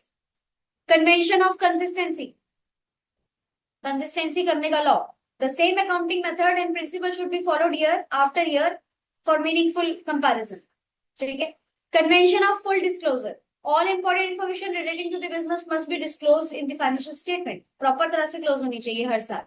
Convention of materiality, only those items which are significant और capable of influencing decision need special disclosure, उनको स्पेशली डिस्क्लोज करना होगा आपको, जिनको मतलब एक सिग्निफिकेंट और कैपेबल इन्फ्लुएंसिंग चाहिए, ठीक है, क्लियर है। क्वेश्चन नंबर 2 का बी, ये क्वेश्चन नंबर 2 का ए हुआ है। 2 का बी कहता है define journal, why journal is why is journal called a book of original entry, क्यों कहा जाता है इसको ओरिजिनल एंट्री की बुक, और जर्नल को डिफाइन करो। सबसे इजीएस्ट क्वेश्चन है ये अभी तक का। जर्नल आपकी एंट्री होती है जिसमें आप डेबिट क्रेडिट डिफाइन करते हो, इसमें रूल लगते हैं, golden rule, debit what comes in, credit what goes out out, real का। और पर्सनल का लगता है debit the receiver, credit the giver. Nominal का लगता है debit all expenses, credit all income. ये डिफाइन कर इसका हिस्सा आप बीच में डाल सकते हो। रियल, नॉमिनल, पर्सनल का आप हिस्सा बीच में डालो जर्नल को समझाने के लिए। जर्नल का फॉर्मेट बना के दिखा दो 2-4 लाइन में। Format, date, particular, LF, debit, credit, हर कॉलम का एक डिस्क्राइब कर दो एक एक लाइन में कि डेट का क्या महत्व है, इंपॉर्टेंस है, यहाँ पर पर्टिकुलर में क्या लिखा जाता है, एलएफ में क्या लिखा जाता है, डेबिट में क्या लिखा जाता है, क्रेडिट में क्या लिखा जाता है। इससे आपका आराम से पेज भर जाएगा। जर्नल को एक डेफिनेशन की तरह डिफाइन कर दो। Wise journal called a book of original entry, 5 marks इसके हैं, 5 इसके हैं, 2 पेज जानी चाहिए इसमें। ओरिजिनल एंट्री क्यों मानते हैं इसको, सबसे पहले बनाई जाती है जर्नल, इसलिए इसको ओरिजिनल मानते हैं। सबसे पहले यहीं यहीं पर एंट्री आती है, बाद में तो यहीं से देख के कॉपी पेस्ट किया जाता है। सबसे पहले जर्नल में एंट्री आती है कि आप कोई भी एंट्री पूरे दिन में कर रहे हो, आप तुरंत जर्नल में रिकॉर्ड करते हो। जब वो एंट्री, जब वो घटना घटती है, जब वो ट्रांजेक्शन होती है, उसी मोमेंट पे कर दी जाती है। लेकिन लेजर, ट्रांजेक्शन करने के मोमेंट पे लेजर एंट्री नहीं की जाती, लेजर तो बाद में बनाया जाता है। जब पूरा दिन निकल जाता है तो जर्नल देख करके लेजर में पेस्ट करता है, कोई अलग स्टाफ होता है अकाउंटिंग में जो कॉपी पेस्ट का काम करता है। लेजर से भी बुक्स में कॉपी पेस्ट चल रहा है, बुक्स में फिर ट्रायल बैलेंस में कॉपी पेस्ट चल रहा है। ट्रायल बैलेंस बनता है 1 साल बाद। तो जो पर डे वाइज एक्यूरेट तरीके से समय के अनुसार जो एंट्री रिकॉर्ड हो रही है वो जनरल एंट्री, तो इसलिए आपकी ओरिजिनल एंट्री मानी जाती है। मीनिंग ऑफ जर्नल का फीचर बता दो जनरल। अब जर्नल का कितना लंबा खींचोगे, तो आप फीचर बताओ, बेनिफिट बताओ, ठीक है। तो जर्नल के फीचर क्रोनोलॉजिकल ऑर्डर में होना चाहिए। फर्स्ट रिकॉर्ड ऑफ ट्रांजेक्शन होता है ये, कंप्लीट डिटेल होती है इसकी, बेसिस ऑफ लेजर पोस्टिंग होता है, 4 बता दिए। अब second part, why journal is called original entry book, है ना, क्योंकि ये 4-5 रीजन है। ट्रांजेक्शन फर्स्ट रिकॉर्डेड है, सबसे पहले यहाँ लिखी जाती है, ओरिजिनल जिसे बोलते हैं। सोर्स डॉक्यूमेंट बेस्ड रिकॉर्डिंग, ये सोर्सेस के बेसिस पे होती है, कॉपी पेस्ट के बेसिस पे नहीं होती। ये जब घटना घट रही है तभी रिकॉर्ड होती है, मतलब मेन एंट्री मानी जाती है। डिटेल नरेशन प्रोवाइडेड होती है जर्नल में। परमानेंट रिकॉर्ड मेंटेन होता है, हमेशा रिकॉर्ड रहता है यहाँ पर, बेसिस ऑफ लेजर है। हम इसको लेजर में भी ट्रांसफर करते हैं बाद में। Example, goods purchase for cash, journal entry, purchase to cash, being goods purchase for cash, ऐसे 6 एग्जाम्पल डाल, बस पूरी 6-5 एग्जाम्पल डाला। क्वेश्चन नंबर 3, ये न्यूमेरिकल है। अब आगे जो पहला क्वेश्चन आपका दूसरा क्वेश्चन थ्योरी में ही गया है, 40 मार्क्स हो गए अगर आप बना बना के लिख कर आते हो। और ज्यादा हार्ड नहीं है, इजी क्वेश्चन है जिसमें आप बना सकते हो अगर दिमाग लगाओ तो। वेटेज का ध्यान रखो हमेशा, उसके हिसाब से आपकी हिम्मत हो जाएगी उसको करने की। अगर आपको लगेगा यार 20 नंबर का मैं कैसे करूंगी, 10 नंबर का मैं कैसे करूँ, तो आप तोड़ तोड़ के पढ़ो उसको। आप समझो कि 10 नंबर का दिया होगा ना, तो जरूर 2 तरीके की चीजें बोल रहा होगा। आप अपने क्वेश्चन के आंसर को 2 में डिवाइड करो, एक कॉन्सेप्ट कह रहा है 5 नंबर, एक कन्वेंशन कह रहा है 5 नंबर, 5 पॉइंट कन्वेंशन के बनाओ, 5 कॉन्सेप्ट के बनाओ, हो गए 10 नंबर। हर कॉन्सेप्ट को समझाना भी है 2-3 लाइन ऐसे। डिफाइंड जर्नल 5 नंबर, और जर्नल की ओरिजिनल एंट्री माना जाता है 5 नंबर, यानी इसके 5 पॉइंट्स लिखे जाएंगे और इसको एक पेज में भरना आपके लिए जरूरी हो जाता है, ताकि 5 मार्क्स मिल सके, 5 मार्क्स मिल सके, ठीक है। थर्ड क्वेश्चन है, थोड़ा सा अलग है। श्रीराम इलेक्ट्रॉनिक्स परचेज करता द फॉलोइंग गुड्स। नीचे कुछ डिटेल दी गई है। श्रीराम आपका क्या करता है कि कंपनी आपकी श्रीराम इलेक्ट्रॉनिक्स खुद की आपकी कंपनी है, ये परचेज करता है ड्यूरिंग फरवरी 2021, 2021 फरवरी के महीने में। Enter them in purchase book. आप इन एंट्रीज को परचेज बुक में एंट्री करो, पास करो। परचेज बुक क्या होता है और कौन सी एंट्री परचेज बुक में जाती है, मुझे ये बताओ।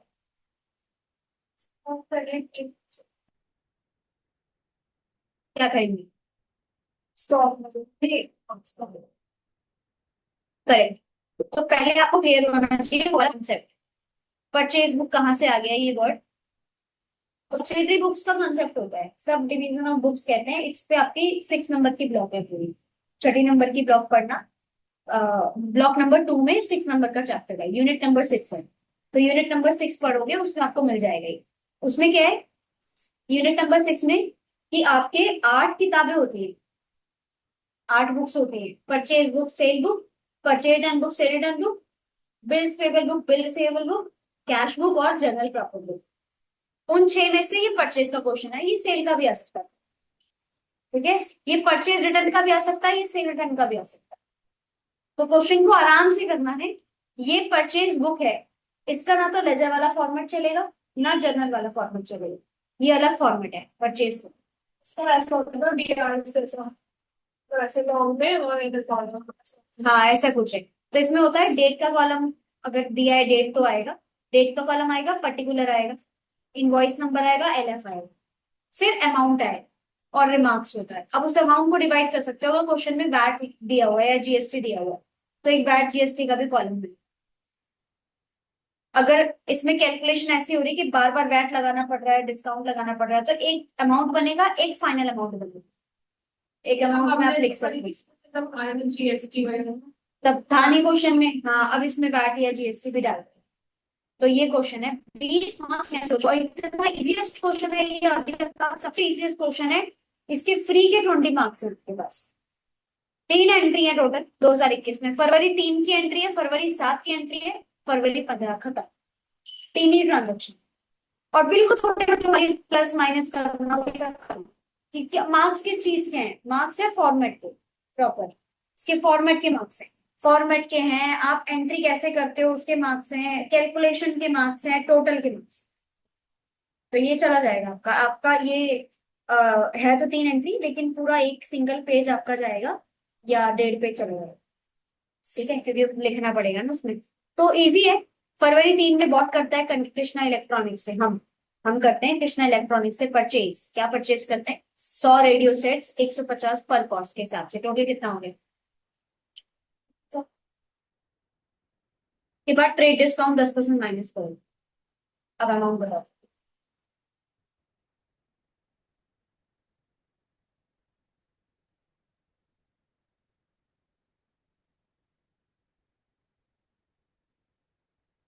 करेक्ट। 100 × 150, 15,000 रुपए तो कॉस्ट आ गया। जैसे जैसे बोलेगा वैसे वैसे ही करना है। अगर बोला है पहले अमाउंट, फिर डिस्काउंट, फिर वैट, तो इसी सीक्वेंस में माइनस करना है। उल्टा पुल्टा करोगे तो गलत हो जाएगा। 15,000 लिख के वैट लगा दिया पहले 12%, अमाउंट बढ़ गया। वैट से बढ़ता है, डिस्काउंट से घटता है ना, इतना क्लियर होना चाहिए आपको। आपके जीएसटी वैट टैक्सेशन से आपका कॉस्ट बढ़ता है, यानी वैट आपको क्या करना है, प्लस या माइनस? प्लस। और डिस्काउंट आपको क्या करना है, माइनस। अगर आपने गलती से उल्टा पुल्टा कर दिया, पर 15,000 में पहले आपने वैट 12% निकाल के ऐड कर दिया, अमाउंट बढ़ गया, उसका 10% माइनस करोगे तो कुछ और माइनस होगा, आंसर आएगा गलत। तो जैसे लिखा है, कीप इट सिंपल, जैसे लिखा है वैसे ही माइनस करना है, तो वैसे वैसे ही माइनस करना है इसको। ठीक है, तो सबसे पहले क्या लिखा है कि 100 रेडियो सेट है 150 के हिसाब से। तो आपने, मैं रफ पे बता रही हूँ, तो सिर्फ 15,000 आपका कॉस्टिंग आ गया। अब उसके बाद ट्रेड डिस्काउंट 10% माइनस करना है, 10% का ट्रेड डिस्काउंट आप माइनस करेंगे 1,500 रुपए, आपका आंसर आएगा 13,500। उसके बाद वैट पेड है बाय अस 12%, यानी कि इसका 12%, ये आपका वैट ऐड होगा। इसे आप ऐड करोगे, ये आपने माइनस किया, इसे आप ऐड करके जो फाइनल अमाउंट आएगा इसे आप फाइनल मानिए। ऐसे, ये पहला वाला हो गया। दूसरा वाला, purchase from Shiva electronics 30 pieces tape recorders के 1750 के, लिखा नहीं है ईच पर, आपको ध्यान रखना है ईच ही है, ठीक है, @ 1750 मल्टीप्लाई बाय 30 करोगे।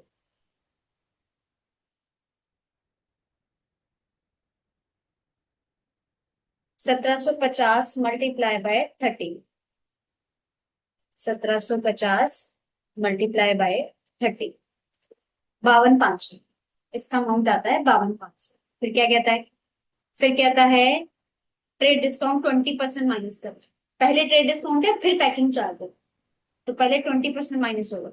आप क्या करेंगे, इस 52,500 का 20% निकालिए, 10,500, 10,500 इसमें से माइनस कर दीजिए,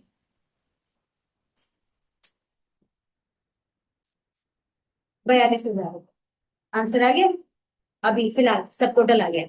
उसके बाद क्या कहता है, उसके बाद कहता है ट्रेड डिस्काउंट 20% माइनस करने के बाद पैकिंग एंड फॉरवर्डिंग चार्जेस है 300, फिर वैट भी है, तो 300 रुपए पैकिंग चार्ज है, माइनस करेंगे प्लस करेंगे, प्लस 300 रुपए आप इसमें ऐड कर दो, आपका आंसर हो गया 42,300।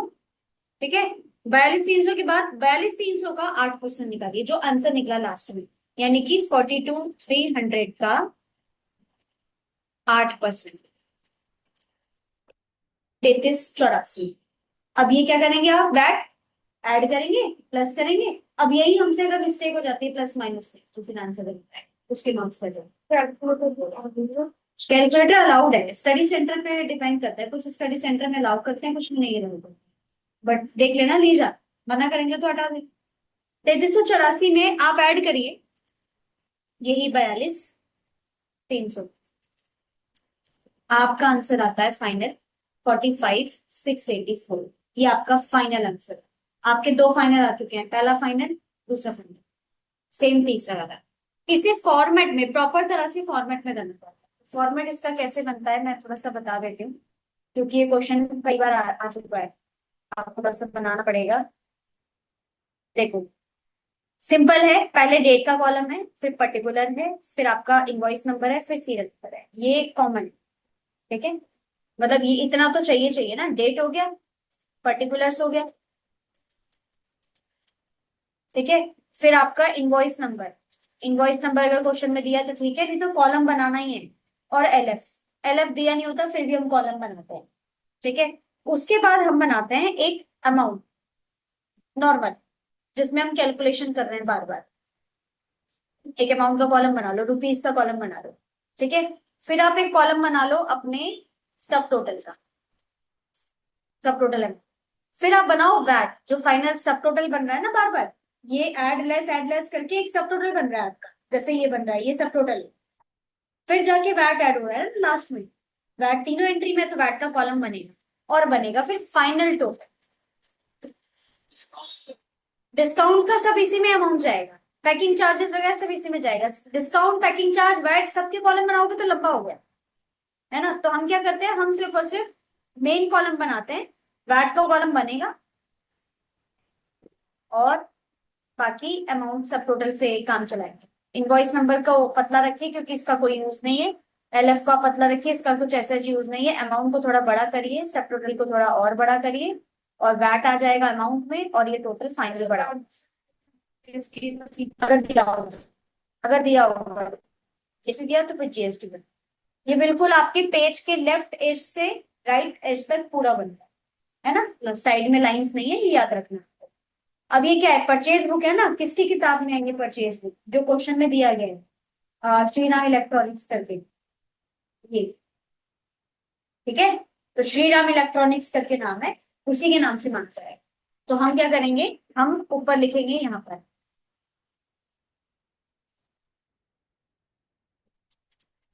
इन the books of, in the books of Shri Ram electronics, इस तरह से, ठीक है, और यहाँ पे लिख देंगे हम परचेज बुक, परचेज बुक, इसको बड़ा कर देना, बोल्ड कर, ठीक है। अब सबसे पहले पहला वाला प्रश्न, पहले क्वेश्चन में तो कुछ नहीं बोला है इसने, बस यहीं से स्टार्टेड है, 2021 February 03, ईयर और डेट तो पता चल गया है, तो आप 2021 यहाँ लिख दीजिए और यहाँ पे लिख दीजिए फैब वीक। ठीक है, 2Y नहीं चलता इसमें, ध्यान रखना। ये परचेज बुक है, ये सिंगल एंट्री सिस्टम के हिसाब से मेंटेन होता है। बोर्ड खरीदा है फ्रॉम कृष्णा इलेक्ट्रॉनिक्स, सीधा कृष्णा इलेक्ट्रॉनिक्स आएगा बस, लिखना यहाँ पे। हाँ, कुछ भी नहीं, फ्रॉम टू बाय कुछ भी नहीं। और पर्टिकुलर वाला कॉलम का मतलब है सप्लायर का नहीं, सप्लायर का नाम लिखना आपने, कृष्णा इलेक्ट्रॉनिक्स। कृष्णा इलेक्ट्रॉनिक्स का जो अमाउंट है वो कितना है, 150 इंटू 100, 15,000 रुपए। 15,000 रुपए आप लिखेंगे अमाउंट। डन। अब ये 15,000 आए कैसे, उसको आप ब्रैकेट में बता दीजिए यही। अगर आप नहीं बताते तो अलग से वर्किंग नोट बनाना पड़ेगा कि डेट डेट 15,000 कैसे आए, तो एग्जामिनर को दिखाने के लिए आप पेंसिल से यही बना दो, जैसे डेप्रिसिएशन में करते थे, पेन से या पेंसिल से बना दो। इसमें यहाँ पे लिख दो कि 100 क्या है, रेडियो सेट्स। 100 रेडियो है ना, आप लिख दीजिए ना 100 रेडियो मल्टीप्लाई बाय 150 रुपीज। 15,000 ऐसे आए, बता दिया इसको हमने। अगला क्या था, नेक्स्ट। इसके बाद क्या कहता है, ट्रेड डिस्काउंट 10% लगाइए, वैट लगाइए 12%। 10% ट्रेड डिस्काउंट यानी कि आप यहाँ पे लिखेंगे less trade discount at the rate 10%। ऐसे लिखना है प्रॉपर सिंपल तरह से, जैसे जैसे क्वेश्चन में बोला है। आप यहाँ पे बनाएंगे माइनस का साइन या ब्रैकेट का साइन। ठीक है, तो 15,000 का 10%, 1,500 रुपया आप माइनस करें। 1,500 माइनस करने के बाद एक फाइनल अमाउंट आएगा, ये सब टोटल उसी के लिए है। तो यहाँ पे 15,000 में से 1,500 माइनस करके आप यहाँ पे अमाउंट लिख देंगे। कितना आया, 13,500। ठीक है, अब 13,500 में वैट ऐड करना है, एक लाइन छोड़ के ऐड करिए, वैट एट द रेट 12%। ठीक है, 13,500 का 12% निकाल, 13,500 का 12%, 1,620 रुपए। 1,620 रुपए में आपने 13,500 ऐड भी करना है, 15,120। 1,620, 15,120, 1,620 रुपए यहाँ पे आएगा, 15,120 रुपए यहाँ आएगा। इसके नीचे हमने बैट का कॉलम अलग से बना दिया। अगर बैट का कॉलम आप नहीं बनाना चाह रहे हो तो फिर इसी में करते रहो, चलेगा। ठीक है, 1,620 रुपए बैट में अलग से दिखा दिया, क्योंकि बैट को एट द एंड आप देखोगे बैट अलग से दिख रहा है इसलिए। तो बैट लगा के 12% का फिर हमने अमाउंट बता दिया 15,120। ये हमने इसलिए किया ना बैट का अलग से, क्योंकि हमें ये सब टोटल चाहिए था। अगर हम ये बैट वाला कॉलम यहाँ पे कर देते तो ये टोटल नहीं मिलता हमको। हमें क्वेश्चन में आंसर में सोल्यूशन में ये दिखाना होता है, ये परचेज बुक का पैटर्न है। आपको दिखाना है कि वैट से पहले अमाउंट क्या है, परचेज का 13,500 है, वैट लगा के 15,120। पहला वाला आंसर डन। एक लाइन ड्रॉ करोगे आप यहाँ से लेकर के यहाँ तक पूरे पे। ठीक है, फिर नीचे आ जाएगा नेक्स्ट एंट्री। नेक्स्ट एंट्री है फैब्रवरी 7, but is from Shiva electronics. अब शिवा इलेक्ट्रॉनिक्स आएगा फैब्रवरी 7 को। ठीक है, यहाँ पे आप लिखेंगे February 7 कृष्णा इलेक्ट्रॉनिक्स, इस तरह से शिवा इलेक्ट्रॉनिक्स है।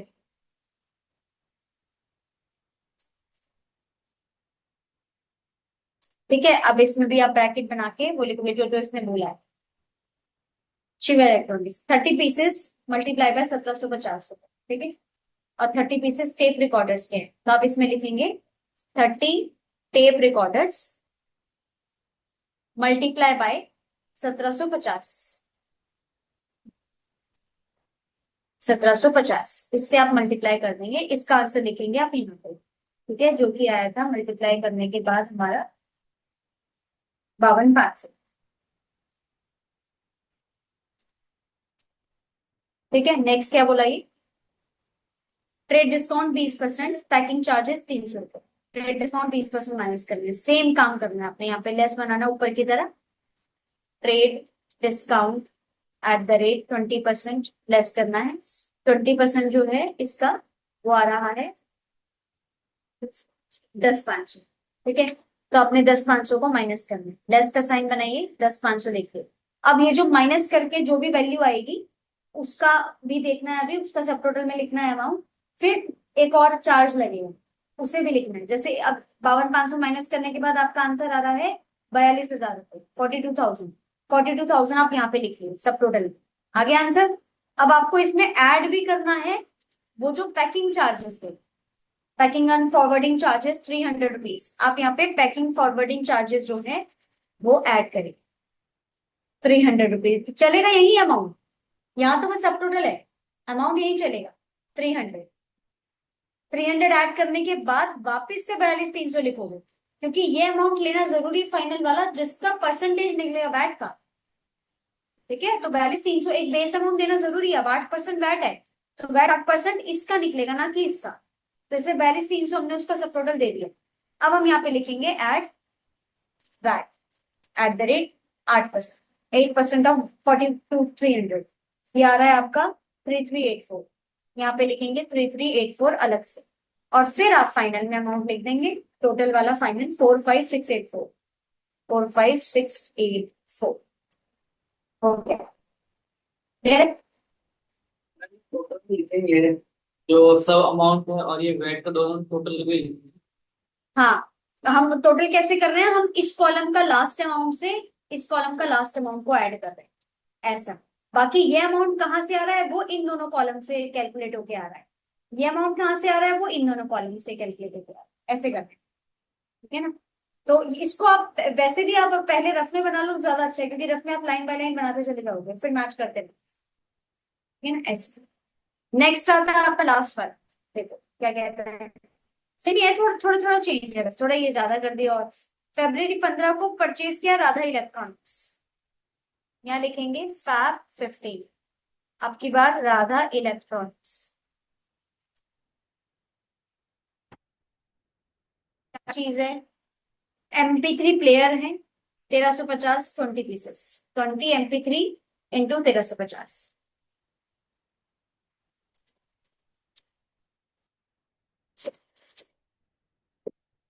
Multiply by 1350। तो एक का अमाउंट आपका ये हो गया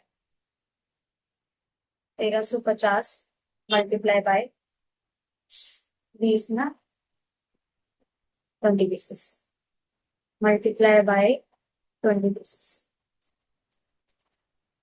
1350 इंटू 20, 27,000 रुपये। तो ये अमाउंट आ गया, 27,000 यहाँ पे लिख दीजिए। ठीक है, अगला DVD प्लेयर एक और है। ठीक है, अच्छा उससे पहले ट्रेड डिस्काउंट भी है, तो पहले वाले का ट्रेड डिस्काउंट खत्म करना पड़ेगा पहले। तो ट्रेड डिस्काउंट 10% है, यानी कि लेस करिए यहाँ पर, ट्रेड डिस्काउंट 10%। 10% 27,000 का कितना आया, 2700 रुपये। आप लेस कर दीजिए 2,700। ठीक है, उसके बाद आपका आंसर यहाँ पर लिख दिया जाएगा 27,000 माइनस 2700, 24,300। ठीक है, 24,300 यहाँ लिख देंगे फाइनल लाइन, 24,300 रुपये। अभी तो पहले वाला हुआ है। Next, DVD player 50 into 3,000, same. यहाँ पे बस ऐसे ब्रैकेट बना के लिखें, 50 DVD प्लेयर्स इंटू 3,000। ठीक है, इसका आंसर लिख देंगे यहाँ पे 50 इंटू 3,000 कितना हुआ, 1.5 लाख।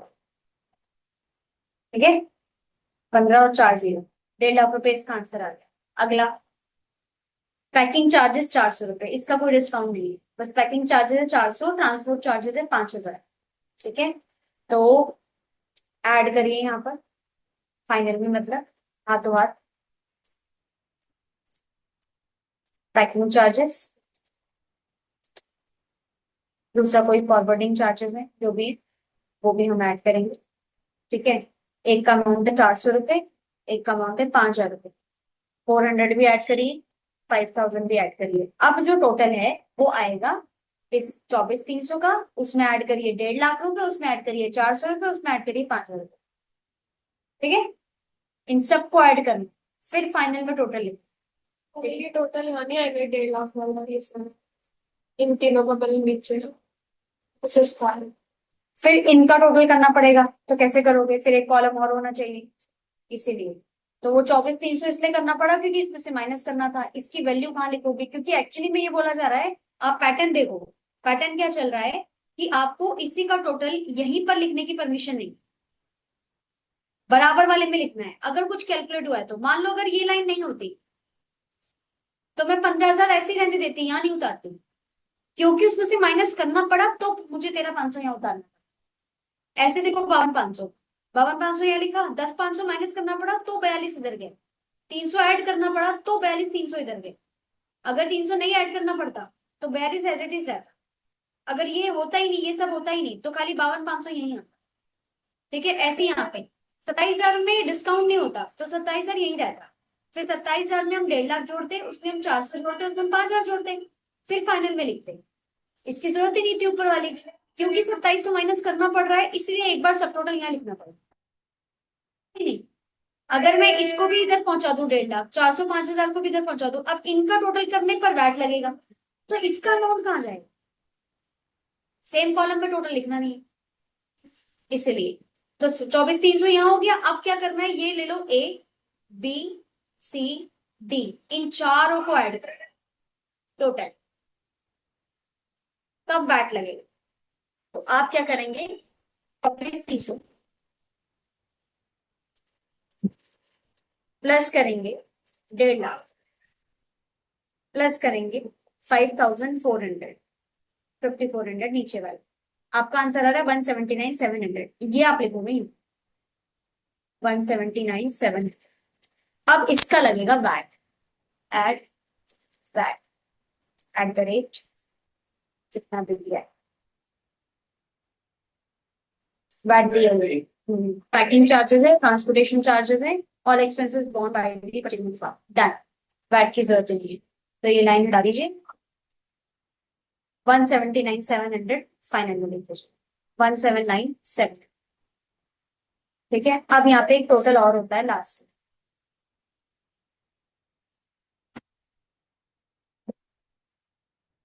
ठीक है, अब ये लास्ट में टोटल एक और होता है, एक लाइन और जाएगी नीचे यहाँ पे। ठीक है, ये होता है फाइनल टोटल, ग्रैंड टोटल कह सकते हो इसको। इसमें जो आपने तीन अमाउंट ऊपर लिखे हैं, ये जो तीन अमाउंट ऊपर लिखे हैं, 15,120 जमा 45,684 प्लस 179,700, इसका पूरा टोटल किया जाएगा।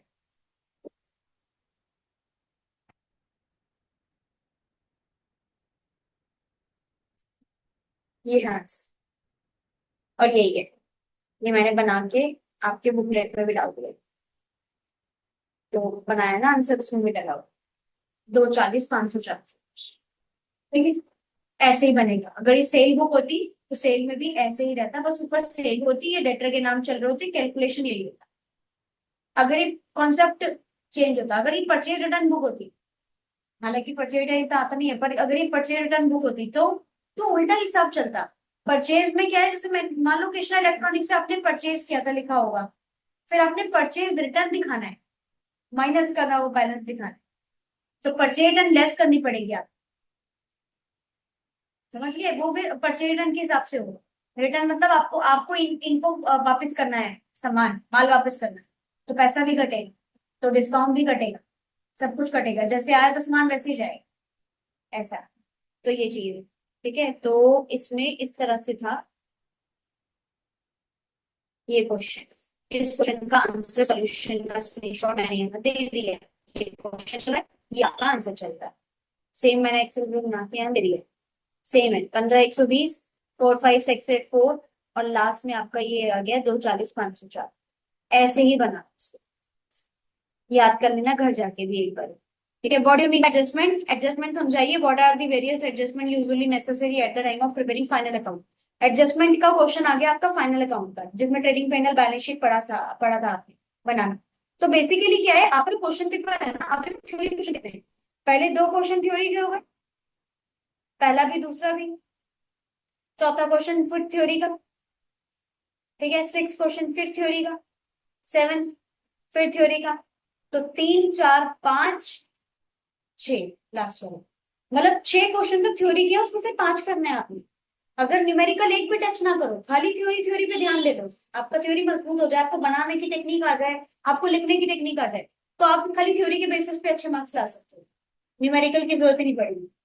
ऐसा हो सकता है, ठीक है। तो ये क्वेश्चन है, इसमें क्वेश्चन आया बीच में, ये मुझे ट्राई करना, वैसे मैंने आंसर उसमें दिया हुआ है, मैच कर लेना, ट्राई करो। खाली रीडिंग पैनल बना, बैलेंस शीट भी नहीं। कंफ्यूज करने के लिए आपको बैलेंस शीट की चीजें दी हुई है, जैसे स्टॉक कैपिटल दे रखा है, जबकि जब ट्रेडिंग पैनल हो रहा है तो trading and profit and loss account में तो all expenses, direct expenses, indirect expenses, direct income, indirect income, ये जाता है ना, कैपिटल स्टॉक नहीं जाता। लेकिन ये कंफ्यूज करने के लिए दिया है, इसको कुछ नहीं करना, ऐसे दिया है बस, कुछ नहीं करना, लिखना ही नहीं है, छोड़ देना है।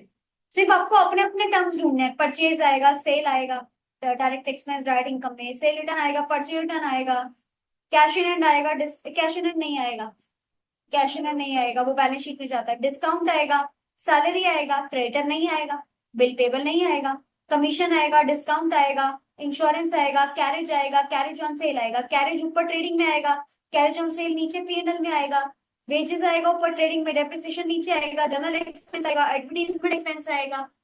और चार्जर मेरा, ये चार्जर शायद आप ही का ही है, मैं तो नीचे बहुत देर से ढूंढ रहा हूँ, तो चाहिए नहीं, मैं हाँ सिर्फ मेरे को पता चल रहा है कहाँ। हाँ हाँ, ये आप ही का है, मेरे को अभी दिखा, मुझे लगा मेरा है।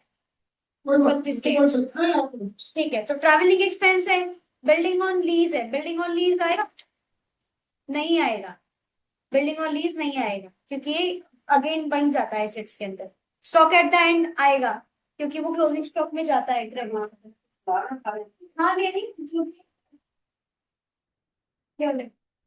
तो building on sale, stock at the end, closing stock हो गया, बेड डेप्ट हो गया, जो पीएनएल में जाएगा, तो ये आएगा। इसको करके आप बना, क्वेश्चन है 20 ओपनिंग स्टॉक होता है, आता है, ये रहा, ये ले, हाँ ये ले लो, ले लो। स्टॉक आएगा ओपनिंग डेबिट में, क्रेडिट में आएगा क्लोजिंग स्टॉक, परचेज डेबिट में आएगी, सेल्स क्रेडिट में आएगी, डायरेक्ट एक्सपेंसेस ऊपर डेबिट में आएंगे, फिर नीचे वाला बनेगा indirect debit, credit amount, allowed वाला, डेबिट वाला डेबिट में, क्रेडिट वाला क्रेडिट, अलाउड वाला कमीशन का उल्टा होता है, कमीशन भी सेम है, डेबिट वाला डेबिट में, क्रेडिट वाला क्रेडिट, रेंट भी लिखा होगा तो भी ऐसे ही करना है, डेबिट वाला डेबिट में, क्रेडिट वाला क्रेडिट, और पेड रिसीव करके लैंग्वेज यूज किया तो पेड वाला डेबिट में, रिसीव वाला क्रेडिट, ठीक है ना। तो ये क्वेश्चन ट्राई करना खुद से। What do you mean by adjustment, what are the various adjustment usually जो नेसेसरी होती है, एडजस्टमेंट का मीनिंग आ गया यहाँ पर, एग्जांपल्स आ गए उसके, और एडजस्टमेंट क्या रिक्वायर्ड है, ये पूरा आ रहा है इसके अंदर। क्लोजिंग स्टॉक चाहिए होता है, उसकी क्या इंपॉर्टेंस है, ऑपनिंग एक्सपेंसेस एक एडजस्टमेंट में आता है, वही ट्रेडिंग पैनल में प्रीपेड एक्सपेंस की होती है नीचे, एडजस्टमेंट एक्रूड इनकम की एडजस्टमेंट होती है, इनकम रिसीव इन एडवांस की एडजस्टमेंट होती है, डेप्रिसिएशन की एडजस्टमेंट होती है, बैड डेब्ट की होती है। मंथली को सारा कोई 6-7 लिख दो, बस काफी रहेगा, ठीक है। ये तो मैंने दे दिए 11-12, ठीक है। नेक्स्ट क्वेश्चन ये रहा जो ट्रेडिंग पैनल वाला है, जिसमें से सिर्फ मैंने आपको बोला है कि खाली आप ट्रेडिंग पैनल बनाएंगे, ये बड़ा होगा, बट मैं खुद से ट्राई करना, इसे मैच करना बाद में। क्वेश्चन नंबर 6 में what do mean by branch accounting, जो भी लेटेस्ट लास्ट टॉपिक पढ़ा है, ब्रांच अकाउंटिंग क्या होता है, what are the ways to maintaining branch accounting, 3 method होते हैं ब्रांच मेंटेन करने के लिए, डेटर वाला मेथड ऐसे करके, वो पूरा लिख देना है। Meaning of branch accounting proper बता दिया, एग्जाम्पल बता दिया, ऑब्जेक्टिव बता दिया। उसके बाद मेथड मेंटेन करने का एक डेटर सिस्टम होता है, उसके फीचर एडवांटेजेस, एक स्टॉक एंड डेटर सिस्टम होता है, उसके फीचर एडवांटेजेस, और एक लास्ट होता है फाइनल अकाउंट सिस्टम। ये 3 मेथड को मेंटेन करते हैं, इनका आप एक्सप्लेन करते हैं, ठीक है। अच्छा, उसके बाद एडवांटेज बतानी है ब्रांच अकाउंटिंग की, तो वो भी बता। क्वेश्चन नंबर 7 में define hire purchase system, mention the important constituents of hire purchase agreement, agreement को समझाओ, उसमें मेन मेन कौन से कंस्टिट्यूट्स आते हैं, और हायर परचेज सिस्टम क्या होता है। वही मार्क्स है 3+7, 3 में इसका मीनिंग जाएगा, 7 नंबर में आपको कंस्टिट्यूट समझाने पड़ेंगे, ठीक है। हायर वेंडर मतलब इसके एग्रीमेंट में कौन कौन से पॉइंट होते हैं, उसे हम कंस्टिट्यूट्स कहते हैं। आप वो बताइए कि आपके एग्रीमेंट में कौन कौन से मेन पॉइंट होते हैं जिसको आपको ध्यान रखना है। 6-7 पॉइंट लिख दो। हायर वेंडर का नाम लिखा होता है, हायर परचेजर का नाम लिखा होता है, एसेट का डिस्क्रिप्शन लिखा होता है, कैश प्राइस लिखा होता है, डाउन पेमेंट लिखा होता है, कितनी पेमेंट करी है, टोटल इंस्टॉलमेंट डिटेल लिखी होती है, हायर परचेज प्राइस लिखा होता है, टोटल रेट ऑफ इंटरेस्ट लिखा होता है, ऑनरशिप का क्लॉज लिखा होता है कि ऑनरशिप तब जाएगी जब क्लास वाली पेमेंट कंप्लीट हो जाएगी। रिपोजिशन क्लॉज लिखा होता है, रिपोजिशन का भी एक क्लॉज होता है कि अगर नहीं पे कर पाए तो आपके साथ ये होगा। लास्ट में वो आ गया, समझ गए। What are the feature and of joint venture, how will you differentiated consignment, मतलब डिफरेंस नहीं है कंसाइनमेंट और जॉइंट वेंचर में, वो आ गया। और जॉइंट वेंचर को समझाओ, जॉइंट वेंचर की फीचर्स इंपॉर्टेंस बता के समझा दो, और जॉइंट वेंचर का और कंसाइनमेंट का डिफरेंस प्रॉपर। राम इन्फॉर्म करता है यू मतलब हमें, following particulars relating to the goods consign to Shyam. Ram ने श्याम को गुड्स भेजे।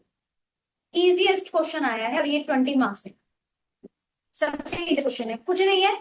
गुड सेंड किए 10,000 केजी 1 लाख के, राम का खर्चा 10,000, श्याम का खर्चा 5,000 प्लस 2,000 7,000, सोल्ड कर दिया 8,000 केजी 1,12,000 2,000 केजी बच गया होगा। Loss due to natural wastage, जब सामान आ रहा था शुरू में ही तो 100 केजी तो पहले से ही वेस्ट हो गया, तो जो 10,000 केजी बेचा वो कितना पहुंचा होगा, 900, 9,900 केजी पहुंचा होगा। 9,900 में से आपने 8,000 बेच दिया, कितना बचा, 1,900 केजी आपका रिमेन रह गया। तो इसका मतलब अनसोल्ड स्टॉक का कैलकुलेशन आ गया, इसमें 1,900 केजी का निकालना पड़ेगा। कमीशन 5%। क्या करना है, you are asked to prepare the consignment account only with the detail calculation of unsold stock. एक तो इसमें अनसोल्ड स्टॉक निकालना है, वर्किंग नोट बनेगा, और कंसाइनमेंट अकाउंट बनाना है। No journal entry in the books of Ram, profit उसी में से निकल जाएगा कंसाइनमेंट अकाउंट बनाते हुए। तो क्या होता है कंसाइनमेंट अकाउंट में, हमने पढ़ा था डेबिट साइड में आप सारे खर्चे, राम के खर्चे, श्याम के खर्चे, जितना माल भेजा वो भी डेबिट में, जितना रिटर्न आया वो भी डेबिट में। क्रेडिट में क्या आता है, जितना बिका, सेल की एंट्री क्रेडिट में आती है, कोई इनकम की एंट्री क्रेडिट में आती है, कोई अनसोल्ड स्टॉक जो बचा वो क्रेडिट में आएगा, और डेबिट में कमीशन आएगा। खर्चे खर्चे डेबिट में आती है, इनकम इनकम क्रेडिट में आती है। एडवांस हम इसमें कंसाइनमेंट अकाउंट में लिखते ही नहीं, एडवांस तो हम उसके पर्सनल अकाउंट में लिखते हैं, जब हम उसका नाम अकाउंट श्याम का अकाउंट अलग से बनाते हैं तो एडवांस की एंट्री आती है, एडवांस की एंट्री उसमें नहीं आती। ठीक है, तो इसी तरह से पूरा क्वेश्चन है। तो सेम काम क्या होगा, बना दिए कंसाइनमेंट अकाउंट नॉर्मल। आपने कितने के गुड्स बेचे थे, तो गुड्स भेजने में लिखा जाता है ना, to goods sent on consignment. 1 lakh के भेजे, माल एक बारह का बिक गया, ठीक है, बेचने और भेजने की एंट्री तो हो ही गई। खर्चे की एंट्री डेबिट में, खुद के खर्चे एंट्री, ये राम की बुक्स में रिकॉर्ड हो रहा है तो राम के खर्चे तो बैंक के नाम से होंगे, और श्याम के खर्चे श्याम के नाम से होंगे। तो राम के खर्चे बैंक के नाम से कर दिए 10,000 रुपए, श्याम के खर्चे दोनों खर्चे दिखा दिए 7,000 रुपए, श्याम की कमीशन दिखा दी 5,000 रुपए, 5,600 रुपए। कैसे आया, 1,12,000 का 5%, 500 रुपए। ठीक है, वो 5% दिया था क्वेश्चन में। अब उसके बाद अनसोल्ड स्टॉक बचा, ये आपको वर्किंग नोट से निकालना है। ये किस 4 8 9 आए कैसे, ये वर्किंग नोट से निकालना पड़ता है। माल ऐसा है, मतलब अगर मैं शॉर्ट में समझाऊं तो मटेरियल का ये खेल रहता है कि 10,000 का सामान भेजा तो 10,000 गुड्स भेजे थे केजी, 100 केजी तो वेस्ट हो गए नॉर्मल उसमें। अब दो तरह के लॉस होते हैं, एक नॉर्मल लॉस होता है, एक नॉर्मल लॉस होता है। चढ़ाने इधर से उधर करने में वो नॉर्मल वेस्टेज मानी जाती है। नॉर्मल वेस्टेज में क्या फर्क आता है कि सामान जो 10,000 था 1 लाख का, अब वो बचेगा 9900 केजी, उससे प्राइस कम नहीं होगा। इसका मतलब जो पर कॉस्ट आ रही थी, पर केजी की जो कॉस्ट आ रही थी वो भारी पड़ जाएगी। अब 1 लाख का आप 10,000 गुड्स भेज रहे, 10 रुपए पर केजी हो गया, ठीक है। अब 1 लाख के 9900 केजी पहुंचे, प्राइस कम नहीं होगा। मतलब तुम ये नहीं बोलोगे कि 100 केजी का 10 से मल्टीप्लाई करके घटा दो, ये नहीं कर सकते। प्राइस वही रहेगा, अमाउंट टोटल वही रहेगा 1 लाख, जो पर कॉस्ट प्राइस है ना, पर कॉस्ट पर केजी, वो बढ़ जाएगा, तो इसका भार पर केजी पे बढ़ जाएगा। तो आप क्या करेंगे, 1 लाख रुपए को डिवाइड कर देंगे 9,900 केजी से, तो 11.31 आएगा इसमें। 1 लाख का सामान भेजा था ना, 1 लाख को डिवाइड कर दीजिए 9,900 केजी से, तो अच्छा 1 लाख में 10.10 रुपए बचेगा। तो एक तो ये है 10.10, या तो ऐसे करो, या नॉर्मल लॉस में एक और चीज होती है।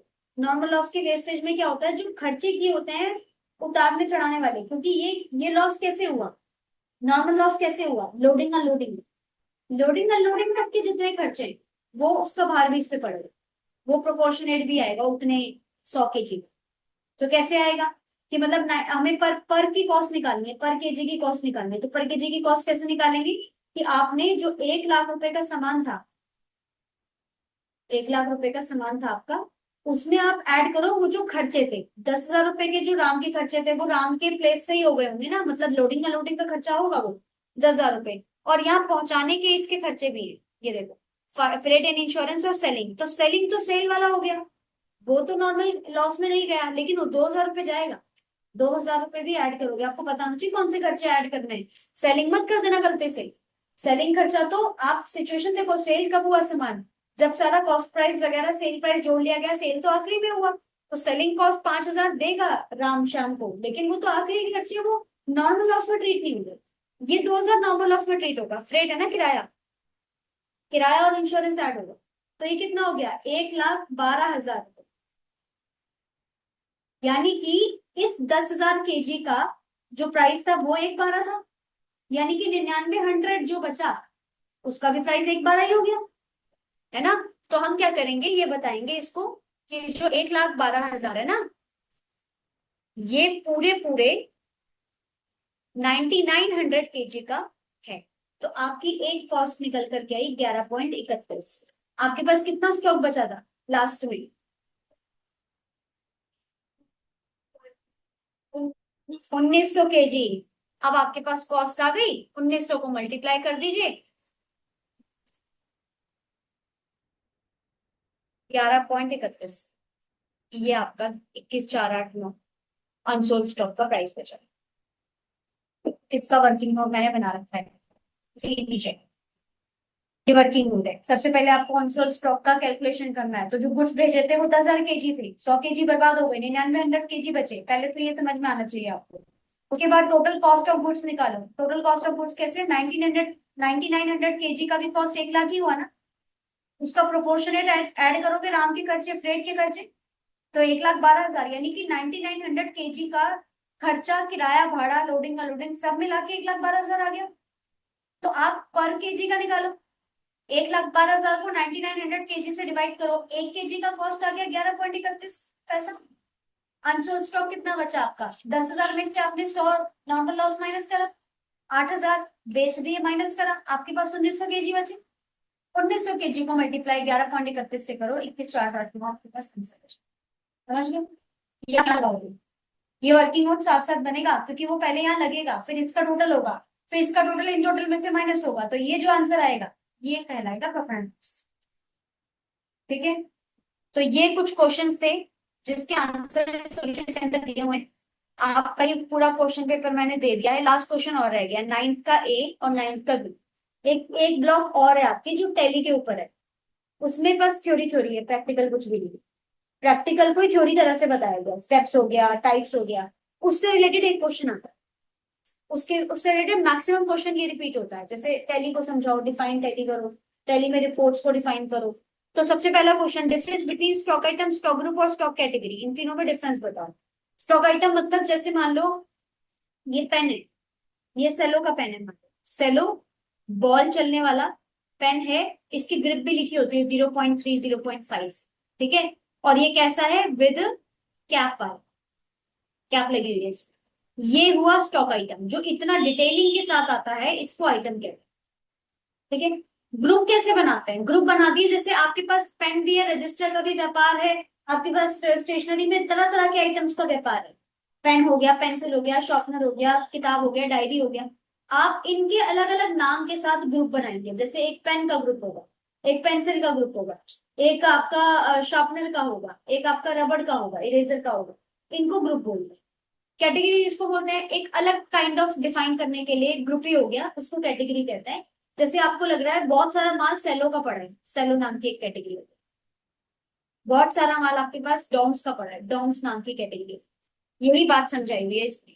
स्टॉक आइटम, ग्रुप और कैटेगरी में डिफरेंस बताना है। पहले सबके अलग अलग मीनिंग बता दो, जैसे आइटम का मीनिंग हो गया ये, ठीक है, उसके फीचर्स हो गए, एग्जाम्पल हो गए। ग्रुप का मीनिंग हो गया ग्रुप, जो एक ग्रुपिंग आप देना चाहते हो। जैसे आपका 3 तरह का बिजनेस है, लैपटॉप का अलग काम है, स्टेशनरी का अलग काम है, कपड़ों का क्लोथिंग का अलग है, तो 3 ग्रुप हो गए फिर। ग्रुप मतलब आप देखो आप अपने स्टॉक आइटम को कैसे ग्रुपिंग में निकालते हो।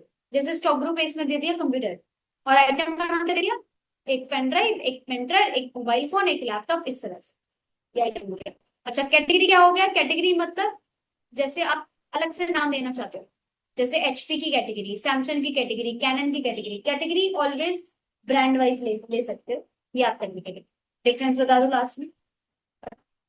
नाइन्थ का भी रिपोर्ट टैली में कैसे बनती है उसके बारे में थोड़ा सा बताइए कि टैली में एसेट्स लायबिलिटी से रिलेटेड बैलेंस शीट बनती है, एक प्रॉफिट एंड लॉस बनती है जिसमें हम नेट प्रॉफिट ग्रॉस प्रॉफिट निकालते हैं, एक ट्रायल बैलेंस बनता है, एक कैश फ्लो बनता है, एक फंड फ्लो बनता है, एक इन्वेंटरी रिपोर्ट बनती है, एक सेल रिपोर्ट बनती है ना, परचेज रिपोर्ट बनती है, जीएसटी रिपोर्ट बनती है। इस तरह से आप पूरा डिफाइन कर सकते हैं। ये टोटल कंटेंट है 23 पेज का, ये मैं आपको फॉरवर्ड कर दे रही हूँ। ये पूरा क्वेश्चन पेपर अच्छे से कर लेना है अपने कॉपी में, और अगली क्लास में मुझे चेक करना है कि हमने ये किया।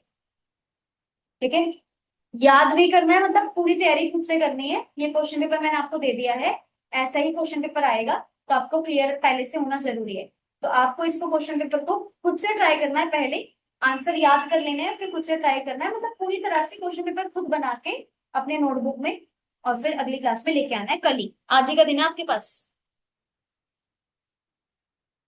फिर कल करेंगे थ्योरी के क्वेश्चंस और अगला क्वेश्चन पेपर। ठीक है।